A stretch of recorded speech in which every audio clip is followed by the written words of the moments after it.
Welcome back to PhD Stories Unfiltered, and this is a space where we talk about the raw, the real, and sometimes rough realities of doing a PhD. And in this episode, we are talking about something almost every doctoral student experiences, but only few admit, including me, and that's imposter syndrome. So that inner voice that tells you you're not good enough, smart enough, or probably sometimes, oh, you're a fraud, you shouldn't be here. I mean, that constant inner voice that tells you something negative about where you are and who you are at that point. Well, you are not even qualified to be where you are. So to unpack this with me is Irenitemi Abolade, who is a PhD researcher at the Faculty of Business at the Technological University of Dublin. So our work explores the Nigerian informal economy through the lens of marginalized women textile traders in Nigeria. And she's interested in gender studies, critical management studies, and the decolonization of knowledge. And today she's bringing that critical lens to a deeply personal issue, to deeply look at something really personal to every one of us, and how to navigate, which is how to navigate imposter syndrome in academia. So welcome, Irenitemi. In this series, a question I like to start with is, what inspired you to do a PhD in the first place? Sorry, say that again. What inspired you to do a PhD in the first place? Oh, okay. So thank you for that welcoming introduction. So what inspired me to do a PhD? So I'm going to start with a little bit of story. When I was doing my undergrad in University of Ibadan, I remember when I wrote my last paper, I was exhausted. I told myself, no, this is it. Even if I go to a suya man to buy suya and they give me my suya in a newspaper, I'm going to trash that and put it in a plate and eat it because I don't want to read anything again. That's how fried my brain was, and I wasn't, ready to put in another thing. And then, so I went for my youth service, which is like a popular trainee kind of or work experience that we do after undergraduate in Nigeria. So while I was there, I just started to think about my life. Okay, so what do you want to do after the NYSC? It's called NYSC, National Youth Service Corps. So I'm like, okay, maybe I just go search for a job. That's the rational thing that anybody should do. And then I was like, okay, what if I do not get a job? What then can I do? Then I remember that in my fourth year, I decided to take on a skill acquisition of, what's it called now? Fashion design. So I was like, okay, I think I love fashion design. I think I'm very good with craft and all of that. And I'm just going to open up a shop for myself, get people there and all of that. You're still living in the euphoria of the possibilities and, but as soon as my National Youth Service started to draw close, it became really scary. And I was like, am I even eligible or qualified enough to get a job in the industry, something like that? And I'm like, oh no, I'm just going to run back to school. Then I'm like, okay, I'm just going to go back for my master's. But while I was doing my master's, I asked myself, why am I doing my master's? And it seemed like as I was thinking about that, we have some lecturers who are just there to let you know that you're doing a master's because you cannot get a job. And in my spirit, I'm always angry whenever somebody says that. And I'm like, no, not really. Maybe my decision to come back for a master's was because I started to think I might not get a job initially, but taking on this master's, eventually the decision to finally take on a master's was beyond me not getting a job, because I actually never really tried to get a job at that time after my NYSC, because I'm like, I don't think I want to work 9 to 5. It doesn't seem like it's my thing, but I think I want to do research. So that was what brought me back into academia. And I'm like, oh yeah, I think I want to do research. So when I was doing my master's, I was privileged enough to be mentored by, I just have to mention his name, is Professor Akale. So I was mentored by him, and he is a fantastic guy, if you ask me. If you go to sociology, if I don't, everybody will tell you he's a fantastic guy. So I was mentored by him. He sort of helped me to get on the track of academic writing. So what I love about him is that he's going to teach you the theoretical part of being a researcher and then give you the opportunity to spread your wings, like test the waters. So he gave us the platform to always write. And then when we get like a review, he gives that to us to just help us build the capacity to become a researcher. And I begin to love that. And I'm like, okay, I think I love this thing and I want to be in this space. And there came the idea of, you do a PhD. Why not? And when I did my master's thesis, when I was doing my field work, I realized when I finished that I wanted to really contribute more than what I think I have. Because at that moment, it was just all about submitting my thesis. And I see that even after submitting a thesis, a lot of people might not even pick it up, or it might not even be good enough, that advanced level of research. So I'm like, okay, then I have to do a PhD to be able to really contribute. So my first degree has always been about women. So I have a very soft spot for my kind. So, I did something on women. Then I was actually into college journalism. So I looked at the challenges that is facing female journalists in Nigeria. And then during my master's degree, I looked at informal economy, and that's where this all started from. So I just knew there and then that when I'm done with my master's that I wanted to do a PhD. Plus, just my life trajectory has always been something that when I was on that master's, I just knew that I just have to do a PhD to get my voice out there, to really represent the people that I have passion about. So yeah, that's what drove me towards doing a PhD. So that's an interesting story, and I could relate with the story of wanting to do research and then you finding yourself having to get a PhD to be able to get the tools and the skills you need to Yeah, establish yourself or to position yourself as someone that that has a voice academically. absolutely. Yeah, yeah. Yeah, that's really interesting. Thank you very, very much for sharing that with us. So, to the business of the day, and I want to ask you to just reflect on what imposter syndrome means to you, both personally and intellectually. How do you define or make sense of it in your own context? Okay, so personally, I'm gonna say that I'm just trying to scribble something down. So personally, I would say imposter syndrome is fear. Fear of the unknown, fear of uncertainty, fear of possibility, fear of inadequacy, things like that. And I say that because I don't like to see myself as a perfectionist, but sometimes I think I just tilt towards being a perfectionist more. So sometimes I just try to get to the destination in my head. And then if I am looking at myself and I'm not seeing that destination, I begin to ask myself, Yeah. what's going to happen? Am I really on track? Am I really doing the right thing? Or is this what I'm supposed to do? Oh, do I even have the capacity to take me to this destination that I'm seeing? So that fear of uncertainty, not knowing what is happening, not being in control of what is happening is personally what imposter syndrome is to me. So, but then if you talk about intellectually, I'm going to say it is guilt.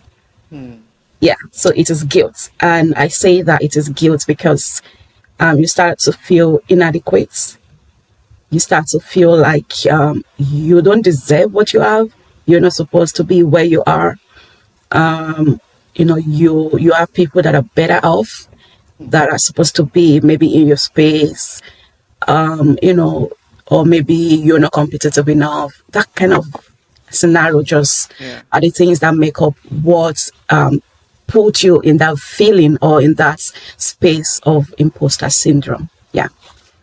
Interesting. Thank you very much for sharing that, and that brings clarity to how we feel. I mean, you took it as a kaleidoscopic of fears, like I mean, fears in different forms, in different Absolutely, flavors, yeah. and it manifests in different ways. So, Mm. I want to, if you can now think about a moment during your PhD when you felt the weight of imposter syndrome most acutely.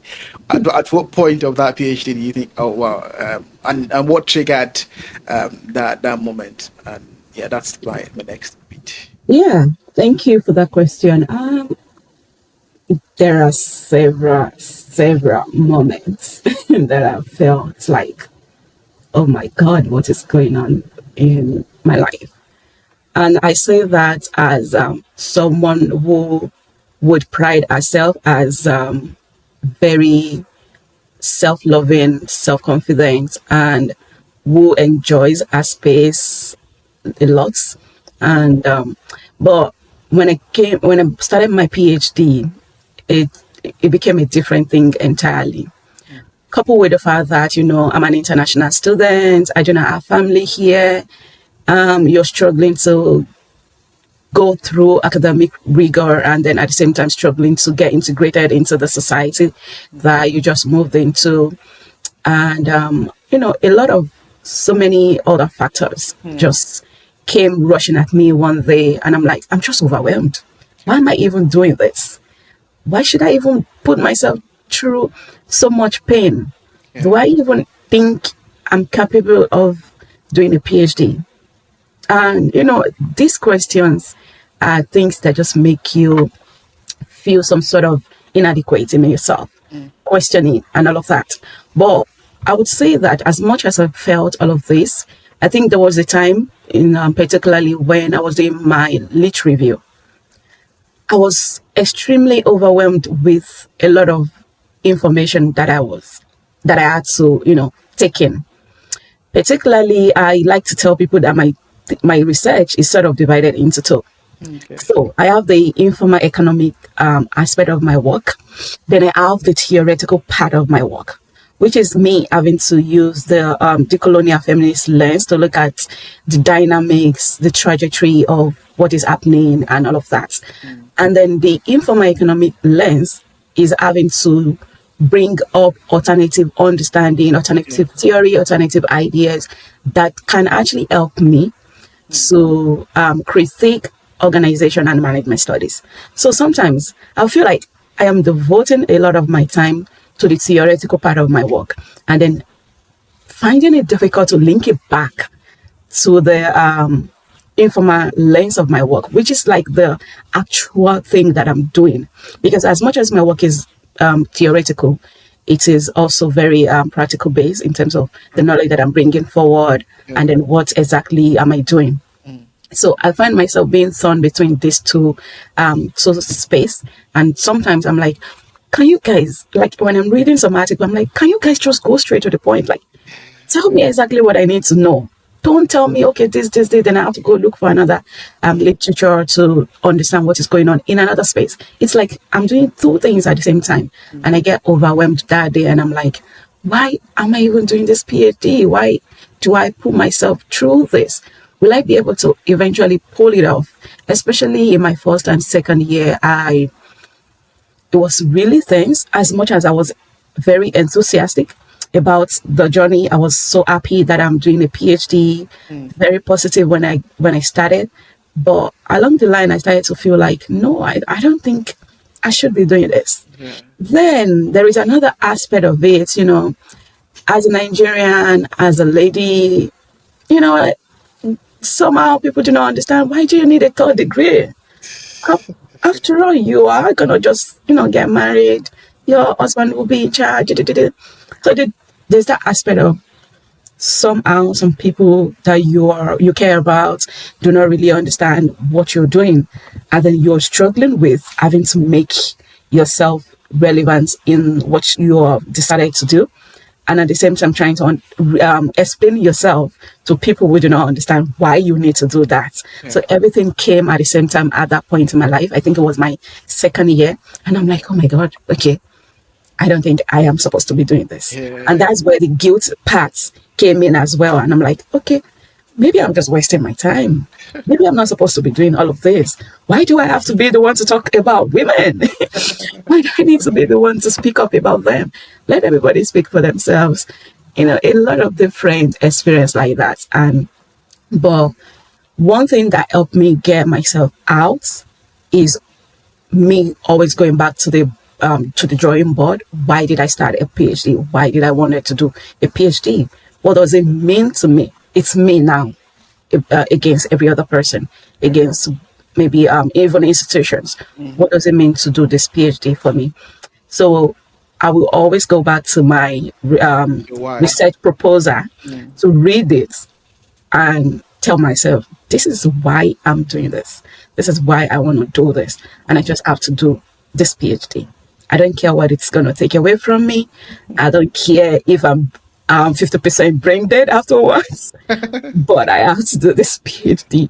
And I see that that has always worked for me whenever I feel very overwhelmed, Mm. whenever I start to feel like I do not deserve to be here, or I am not adequate enough, or I'm just doing this and nobody cares.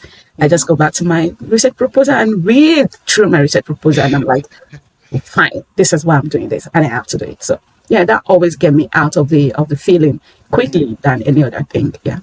That's interesting. Yeah, I mean, I like the way you've put different ways that imposter syndrome can manifest. It could be, I mean, there are different sources, different trigger. It could be cultural, intellectual, Yeah. or say financial. Even the question of integration Sure. as an immigrant, as an international student, could also trigger that bit. And also thinking, asking yourself, do you actually have the cultural capital to be here? Do you have, I mean, the ethos, the ethics, I mean, Yeah. the vibes now in so that's those are the sort of sources of triggers for imposter syndrome, Yeah. as you said. And Yeah. then when things become overwhelmed, and largely it's not been properly linked to well-being, how this impact our well-being as PhD scholars, where I mean, you think, okay, so just happening like an avalanche, and it's just dropping on you. You can't really figure out what's the priority now or what you need to do. And then, as you just said, going back to the blueprint, going back to the backdrop, and think, okay, why did I start this in the first place? In my case, imposter syndrome sometimes has manifested when I get, say, or get selected for something, or a position, or a role, or apply for a conference, and they say, yeah, this is good, and would like you to do this. And so I will most likely attribute that achievement to maybe they've lowered the standards for me, or it's just the timing of the opportunities, or Yeah. yeah, it's just luck, as some say. And if you believe in God, you think, oh yeah, it's grace of God, or Mm. it's rahma as a Muslim, and then you have that in at the back of your mind that you then tend to focus your efforts on maintaining what you believe to be that very positive, but in reality, that thing that you think is positive, that you think was good, was actually you having a false impression of yourself. Mm. So True. and in essence, your efforts are then get towards that impression management. So you Of want to, course. so you want to. Yeah, and I think I also need to add that as PhD students, having a great advisor can never be overemphasized. Mm, Like my supervisor, she's my ride or die. mm, She's everything. Her name is Dr. Jennifer Manny. She's sweet. She's just excellent. And most times, I know a couple of times I've had to cry, and then she just hugged me, and I'm like, okay. babe, babe, do you even understand what I'm going through? But then, I love the fact that even when I'm saying less, she Mm, just understands yeah. what I'm going through, and then she's always there to guide me every step of the way. Mm, And when I talk to other colleagues and I'm hearing different stories, and I'm like, oh my God, I'm so blessed to have this lady in my corner. mm, Because as much as you are trying to be a mentor, academic mentor, she understands that there are other dynamics, or there are other things attached to that role. there are other responsibility attached to that role. And to a great extent, having her as my supervisor has also been a game changer for me. Every time I feel like I'm having this imposter syndrome, she's just like, Nigeria would say, she carry my matter for head like gala. She's walking it. So Yeah. she's just that amazing person that I I couldn't have asked for someone better. So she's fantastic like that. She encouraged me and let me understand that, see, it's marathon and I understand what is going on. But you have it in you. All you need to do is just continue to go at your pace. And every time she give back maybe like a feedback, and then I had to like work on it and then return it. I love that she's able to give constructive criticism without using a word to bring you down or demoralize you. She's gonna praise you where you need that to be praised, and then also be very emphatic and firm where she needed to be. And that is a great skill for somebody who is mentoring a PhD student, I would say, Yeah. because that's something that a lot of people lack. And because this journey is quite very, what's it called, now? Lonely. Yeah. So you need someone at your corner, like who a mentor that understand these dynamics and are able to encourage you, let you know that it's part of the game, Yeah. but you just have to play the game to get to where you're going to. Yeah. So kudos to her. I always tell her, you are amazing. And if I ever think about doing a postdoc, definitely have to be you. Now you set the standard for anybody that wants to be a mentor to me. Yeah, I think the idea that the PhD is a marathon or a sprint, like, okay, it takes time for you to get around and make sense of how things are going. Some people say you fake it till you make it on that PhD journey to make sure that, but then you need someone, like as you just said, your supervisor to let you know you're actually doing the right thing and things are going on. And when you need support, someone is there to help you along the way. So, given your background in critical management and gender studies, how does imposter syndrome sort of manifest in your own field, especially as a woman and a scholar from the global south in a Western institution? Do you see that dynamic being different from how people have described or talked about imposter syndrome from your perspective? Yeah, that's a very, very important question. And let me see. I would say that to a great extent, yeah. You know, institutional wise or academic wise, there are different dynamics that imposter syndrome could seep in Hmm. without you even knowing that these are the triggers of what you're feeling at the moment. And so I remember that when I was in Nigeria, there's this understanding of, you can't be sad, you can't be depressed. Come on, get into the sun, get something doing. Go for one, bear. Get Exactly. into a party and then So, but then in this part of the world, it's different. It's different, entirely different. Even with what you're doing as an academic, you tend to see that, for instance, the way people perceive some concepts, the way they define some things are different from your own understanding, especially from where you're coming from. And you are in that space of learning, relearning, unlearning a lot of things. And also there are competitions here and there that you just have to put in check, because it seemed like, okay, I'm doing something in space of critical management. And what does critical management really tilt towards? It's like disrupting the dominant narrative out there. So you find yourself doing that, and it seems like, who are you to do to tell us what it is? So it is the rule here. Why are you coming here with another perspective, another lens? What gives you that right to say that this is how it should be done? Especially where you are in a place that you are a minority. So that sort of brings you to that aspect of you feeling not anxious, anxiety, like, oh, okay, do I even have the right to speak? in the space, Mm. even though academically speaking, or should I say decolonially speaking, you just have to say it the way it ought to be said. So yeah, sometimes you get to feel that even within your academic journey. So Mm. even though sometimes I look at, okay, what is that? Exactly are we decolonizing? How do people really perceive it? Yeah. What does it mean within different cultural, political contexts, and all of that? And that's why it's also very interesting because as much as I read the tons of literatures out there, I'm able to open myself up to a lot of things. I remember when I started my first year, I was, immersed in a lot of Latin America and European literatures, and I'm like, nah, no, it's not really giving me exactly what I think I want to know.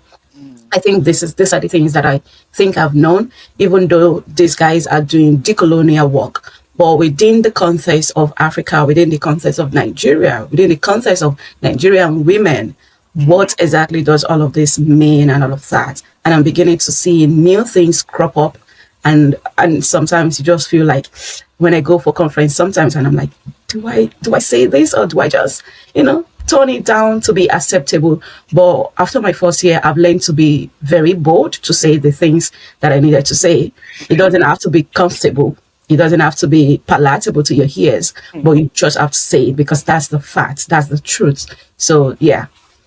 Yeah, interesting. I mean, I also from what you just said now, I can understand how the academic system itself reproduces the feelings of exclusion, of Yeah. not belonging to the academic community, Mm. or the fact that the feeling that you've not paid your dues and then you don't belong there.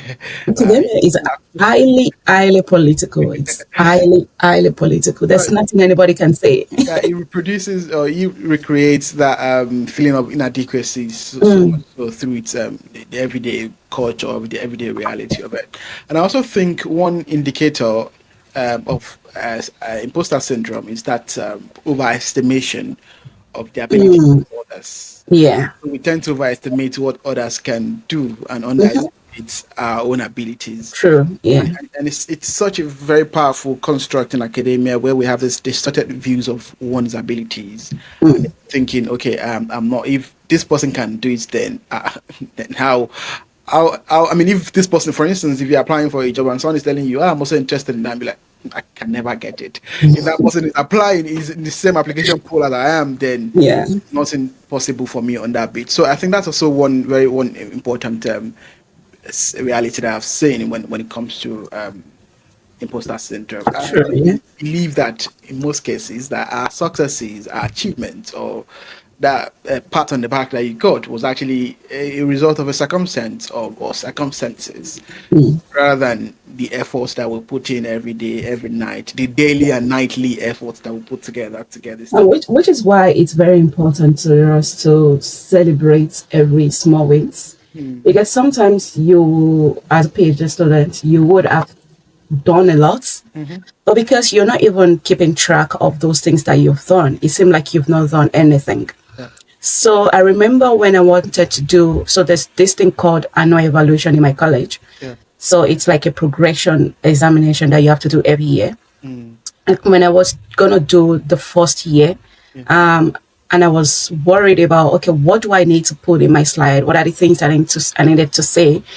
And then my supervisor said something like, "You've been doing a lot, so put everything into the slide or your notes that you want to use to speak and all of that, even including your mental work. The fact that you're thinking about your research, you're trying to understand how you can gather your literature, or what are the good literatures that you can gather, what are the platforms that you can use to pull this together, to that organization thing.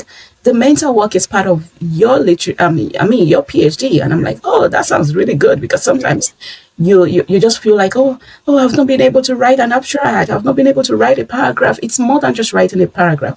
It's more than just putting. Sometimes you can just say, oh, today, what did I do in my PhD? I'm able to organize few articles together. to say, okay, this is going to go into my theoretical framework. This is going to go into the lit review body itself and all of that. And if that's all you're able to do that day, grand, you've done a lot. So, yeah. So, and I think that sort of brought me into a space where I then begin to appreciate the things that I'm doing more, and also create less anxiety.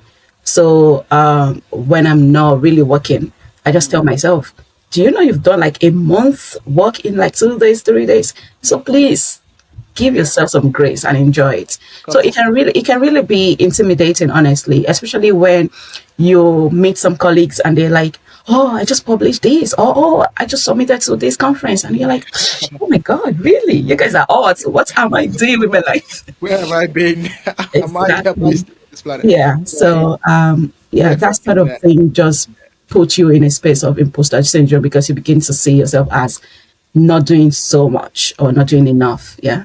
I think that language of visibility, how do you make yourself, how do you position yourself really there? Like, yes, or say, explain or put together the things you do or you've done, and how you're able to communicate that more clearly, or Yeah. even tease out, okay, this actually, this contributes to what I need to be doing. Being able to understand what impact one activity has on the Yeah. overall visibility of your work as a scholar is important as well. So there are some things that we tone down, there are some things we amplify. But as you said, every milestone, every achievement counts, and we have to make them count. Sure. So which is I think it also helps in getting you feel like, okay, yes, I'm actually doing something. Yes, you're doing something, but if you don't get to know how to articulate that, you to feel like you're not doing anything Sure. in Yeah. so Absolutely. Yeah. so how now let's look at how to navigate these feelings. So how have you personally learned to recognize and respond to imposter thoughts and when they arise? So when do you know, okay, that's not me, or that's the imposter in me talking? How do you identify and sort of nip that in the book? Yeah. Yeah. So for me, I started journaling a lot recently, and that has always helped me to, so, like you said, articulate what I'm feeling, what I'm going through, and also put into proper perspective what I am doing to overcome the feeling or whatever I'm going through. So I realized that journaling has given me that privilege to be able to get in and get out quickly. And also, like I said, for me on my journey as a PhD student, whenever I start to feel like I haven't done enough, all I need to do is just open my computer to tell myself, okay, you have this written. It doesn't have to be grand, but you have it done, and that is good. Mm, And also always going back to remind myself why I started this journey in the first place, and understanding that it is a marathon and it's not supposed to be something that I just figure out in few weeks or months that I started. So that has been something that I started to practice, and also surround myself with like minds, mm, people who are doing PhD like me, people who have gotten their PhD, and talk to them about, okay, this is what I'm going through, this is how I'm feeling. What would you do if you were in my shoes? mm, And so that has sort of helped me bring myself to a place where I understand that, okay, now this is becoming overwhelming. So mm. what do I need to do? It's time to close my laptop and just take a walk. Yeah. Um, understand that PhD is a little bit of my life and not the whole of my life. Mm, So that way I'm able to understand that, okay, if this is draining my energy at the moment, it's time to get out and do something yeah. good, something else. So I take a walk in the park, or just go to a nice restaurant, sit, have some nice Chinese food. So yeah, I just do all of that. That's Yeah. great. So you cannot, I would say that as a PhD student, you need to understand the power of community.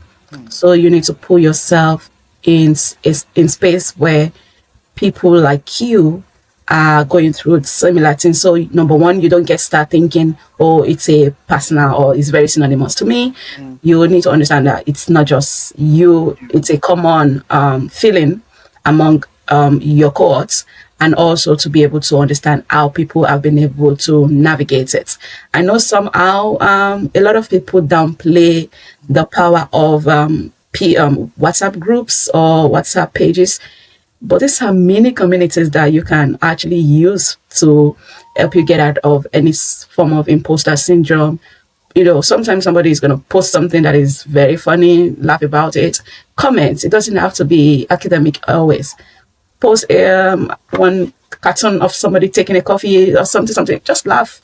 It's going to take you out of that mental overwhelmness that is putting you in a space of you feeling inadequate or being fearful of what is happening or what is going to happen in the future. Yeah. So basically, Interesting. So you think like things like mentorship, having a role model in the community, practicing journaling, as you said, affirmations, yeah. therapy, work Mhm. therapy, or Yeah, talk therapy, of course. uh, And food therapy for those who like food, just go yeah, out, food therapy, something. sports therapy, depending on who you are and how you Yeah. want to be Go for spa session. You need it. taken care of, and relax and Yeah. find a way of de-stressing Mm, your mind and body. It's really important, and it helps you recenter yourself in moments of self-doubt. So I think that's really a powerful way, a sort of a tip of managing imposter syndrome. So mm, now let's look at institutional culture. I research institutional culture a lot, and I want to think, want to ask you, what do you think? What role do you think issues like supervision, departmental culture, or funding schemes uh, play in either, say, aggravating imposter syndrome or alleviating it? So, what role do you think these issues sort of play in? mm. Yeah. Institutional culture really play a huge role. We can never take that away. So let's start from funding.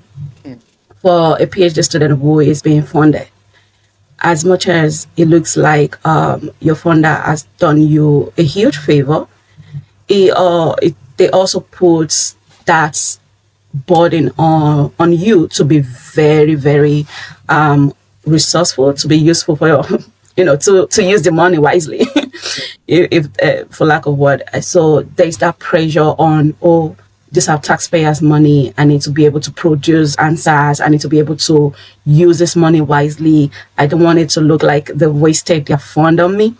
So that's sort of come with so many baggages that if mm, you are not careful, it's going to crush you.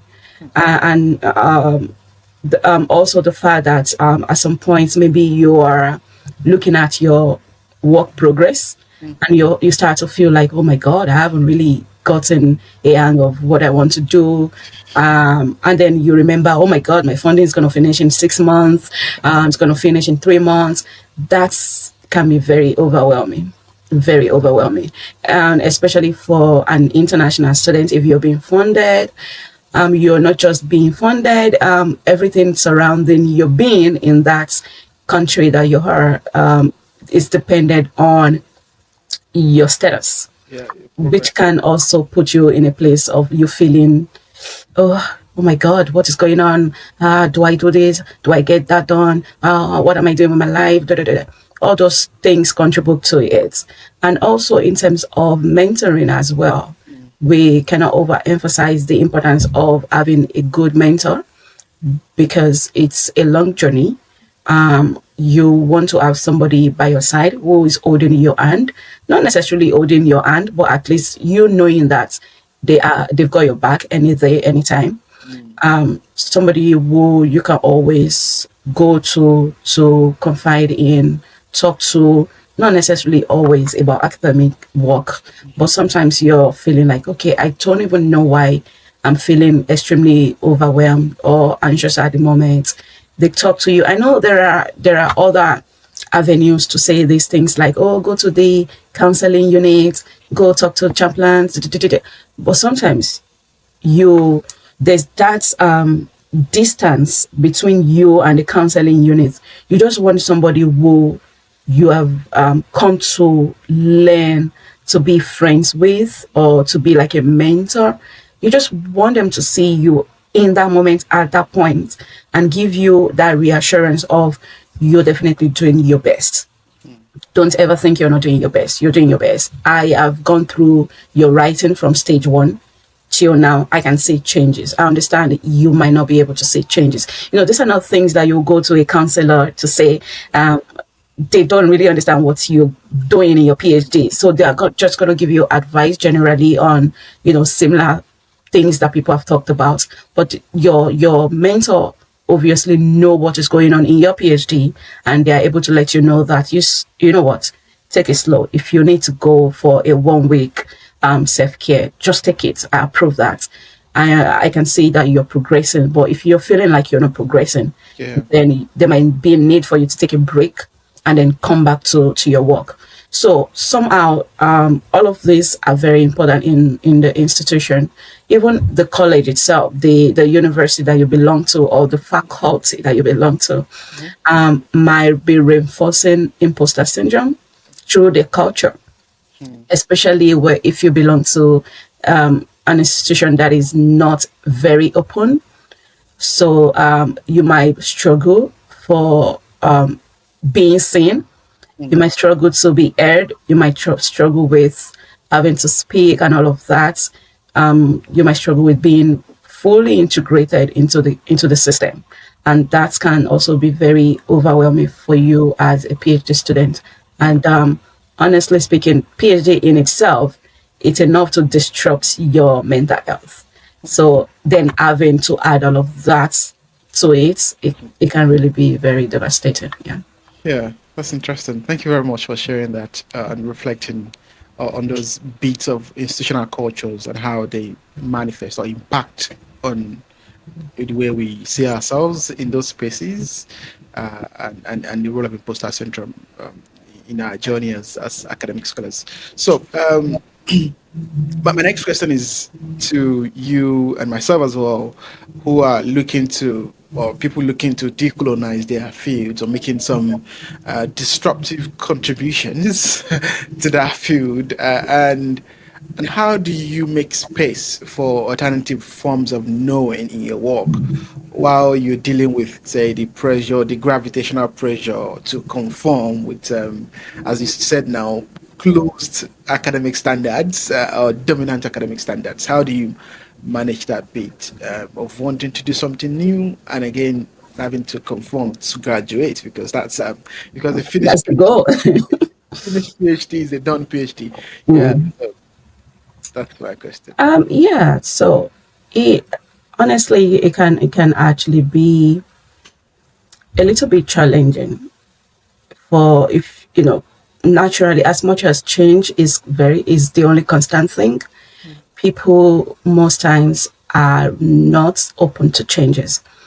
So and you coming from a perspective that is different from the norm, you should ensure that you understand what you're doing and you're coherent in putting the information out there, Yeah. because there are going to be questions around what does this mean, why are you doing this, and all of that. Some people do not even understand why there should be anything called decolonization. What are you guys decolonizing, by the way? And so bringing in an alternative lens, trying to, is just you telling people to be open-minded, basically, and understanding that as far as your maths teacher taught you that maybe 2 plus 2 is 4, doesn't mean that somebody else who is saying 1 plus 3 is 4 is wrong. It's just because the way you guys have your views are different, your perspective are different, your cultural, economic upbringing and all of that is different. So you need to understand that as much as you are seeing a semi-filled cup, somebody else might be seeing a full cup. So, but then how open are you to embrace this person's understanding, perspective, without necessarily being very condescending about it? So it might be difficult, but I would say that to a very large extent, the noise is loud enough for institutions, for even industries, and even the globe arts generally to embrace decolonization perspective. Yeah, we might be having a little bit of hiccups here and there, but that's it's becoming less and less by the day, as much as scholars are beginning to put out a lot of work that are very convincing and rigorous to show that the there are different perspectives out there that need to be embraced. So for someone like me who is in Europe and then talking about surfacing alternative or knowledge system within the African culture, so you should expect that most of the conferences that I will probably attend, there will be very interesting conversation because people want to know out of curiosity, maybe, or sometimes just trying to say, "Oh, what are you doing? Why do we have to be talking about that?" But that's where you come in. You need to know how to put your information out clearly and also affirmatively, because obviously some people would want to question that, but Yeah. you need to be able to put that out there and just show the facts, beyond just talking and everything. Show the facts, show what it used to be. So most times when I want to talk about my research to people, I talk about everything that we know, and then I bring them up to what we do not know, No, yeah. and which is why my research is important. So we know this, but we are not going to die if we try to know the other thing. So how open are you to know the other things? Which is very, very interesting. And I would say to a large extent, I think some institutions are beginning to open up, especially with what's it called, business colleges bringing up in almost all academic institutions. Yeah. So a lot of people are beginning to embrace the diversity or in plurality in perspectives. So which is interesting, by the way. Yeah. Thank you very much, Irenitemi. That's really powerful. So, what would be your advice for a new PhD student, especially someone from, say, marginalized background or trying to do something on the margin? Imagine being from marginalized background, coming from the periphery, and then Yeah. you to research the periphery. So it's double jeopardy sort of. So and it contributes to you feeling that you don't belong to the center. Location wise, socially and academically, or epistemically or socially. So depending on how you look at it. So what would be your advice to that kind of person who is you know Oh my God, I don't like to give advice. Okay. Yeah. So I remembered when I was doing my undergraduate, one concept that stuck with me a lot, and I think is also part of the reason why I eventually decided to go into research, is the issue of double consciousness. And then when you look at that, you are neither there nor here, which can be very interesting, which is also something that I had to reflect on in my methodologies chapter when I was writing. Because, for instance, I am a Nigerian born, raised, and then I moved to Europe barely 2 3 years, and I had to go back home to research my people. But then there are a lot of orders that I needed to overcome, which was very interesting. I remember specifically somebody asking me, "Oh, you have been sent by international body to come and get information from us?" And I'm like, "No, ma'am, I'm just here for schoolwork and all of that." And then she was like, "Oh, that's what they always say. They say they come here for research and all of that." And it's interesting to see that there is an argument around that in the literature about marginalized people being researched and their disposition towards researchers and all of that, even to researchers that look like them, who is one of them, or who assumed to be one of them. So it's very interesting to me. So what I would say to a PhD who is looking to research marginalized people is to understand that when you're coming from where I am to going into researching your people, you're still going to meet some sort of challenges that you have to prepare yourself for. If you're going to do ethnography study, just understand that it is messy, and you need to build the skills to be able to do that. Yeah. Know that you are not entitled, epistemologically speaking, to impose anything on these people. They are the experts. So you need to understand that you're going there to get their experts information and everything that you want to use to decolonize or use in your field of work or whatever. So at that point in time, you are a stranger as much as you're an insider. So you need to understand that positionality and be able to work around that to be able to get what you need to get, rather than impose your epistemological understanding or whatever on them. You need to be open up to get the accurate information, how they describe their thing within their own cultural, socio-economic context, and then bring that on board. It can really be challenging, but just know PhD is a marathon. It's not something that you have to get done. And like you said, Yeah. finished PhD is PhD, not a great PhD. Yeah. So the goal is to finish, is not to be the best PhD in the world. Yeah, because somebody else is going to break that record anyway. It's always there. It's a record always there to be broken. Yeah, that's really, really interesting perspective on, when you, as scholars have described us now, academic homecomers, who go back home to sort of, especially in most cases, the global south, to research those communities. And that the tendency to want to impose is always there, to think you are the expert, but they are the expert, as you said. So we need to find a way of recentering that. That's really interesting. Thank you very much for sharing that. And yeah, so we're now going into the quick fire session. I will ask a question and you answer in 3 seconds or less. Okay. So no long explanations, just your best guess. Ready? Yeah. Okay, let's go. So describe your PhD in one word. My PhD in one word. Yes. Speaking up. Okay. So one thing you wish you knew before starting a PhD. One thing I knew before starting a PhD That you wish you knew before starting that a I PhD. wish I knew. I can't think about anything on top of my head now. One thing I wish I knew about PhD, maybe the depth of mental rigor that it required. Okay, good. So what's your go-to snack or drink while writing?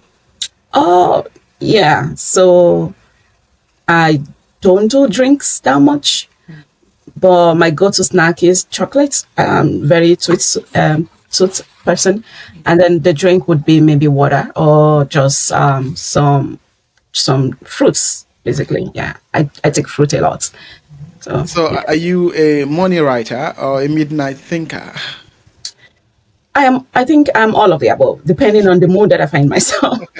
Yeah, sometimes I jump out of bed and straight away to my table and start to write. Or sometimes I just chat away on my phone for the better part of morning, afternoon, and then in the evening I'm like, oh, your life is in your hands. I find myself on my computer for hours into the midnight, just writing, reading, and all of that. Yeah. Okay. Like yesterday, I was still on my computer as at 3 a.m. and I'm like, oh, you have something to do tomorrow, so you better get to bed too. That's good. So what is that book that changed your thinking the most as a PhD?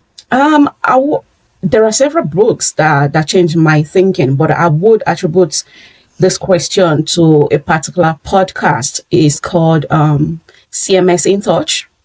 So I attended the podcast, or call it a seminar if you like. Yeah. And I was blown away and I'm like, that was the point when I started to understand my PhD, and I'm like, this is it. This is just it. You see all of those books, all of those publications, they are great. But you see this podcast, it just gave me the perspective that I needed to look at my PhD, and I'm like, this is just it. So most times when I needed to remind myself of something, I go back to watch this podcast, and I'm like, yeah, this is the way I want to put my work. Yeah, that's it. So, is there an academic you would love to have a coffee with?